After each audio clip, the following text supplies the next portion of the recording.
Of all the ghost stories to come out of Gettysburg, this might be one of the strangest. Welcome to the Unexplained and Paranormal Report, where we investigate mysterious events, hauntings, strange encounters, and everything unexplained. In July 1863, the town was witness to nearly 160,000 soldiers slaughtering each other for 3 days straight.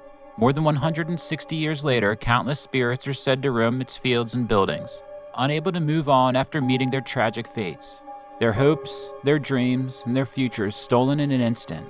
But one story has always stood out to me above the rest, a story nightmares are made of, and one that crosses my mind every single time I step onto an elevator. It happened inside Pennsylvania Hall at the local college. As night settled in, the old building was deserted, eerily quiet. Only 2 women remained catching up on work. The silence was exactly what they wanted, and at first, that's exactly what they got. Exhausted after a long day, the only thing the 2 women wanted was to go home. They gathered their things and headed for the elevator, expecting nothing more than an ordinary ride downstairs. Instead, they were about to step into a nightmare. The coworkers boarded the elevator and descended toward the first floor, but it didn't stop there. The elevator continued into the basement, leaving the women confused and more than a little unnerved. Frustrated, they pressed the button again, hoping to go back upstairs. Instead, the elevator doors slowly opened. What they saw wasn't the basement. They were standing inside what appeared to be a Civil War field hospital. Wounded soldiers were everywhere they looked. Cries of pain echoed through the room.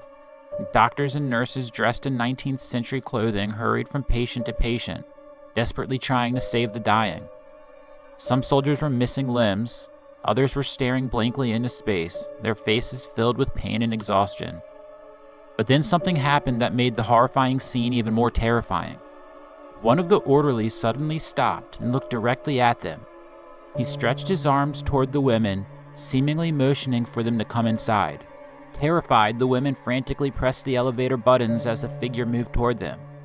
And finally, the doors closed.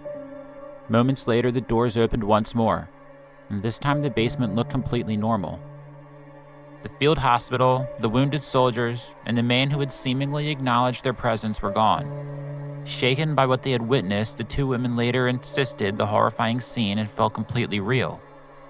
But there's one detail that makes their story even more unsettling. Pennsylvania Hall actually served as a Union hospital during the Battle of Gettysburg, where countless wounded soldiers were treated. Some believe the women experienced a residual haunting, a moment from the Civil War somehow replaying itself. Others believe there must be a more ordinary explanation.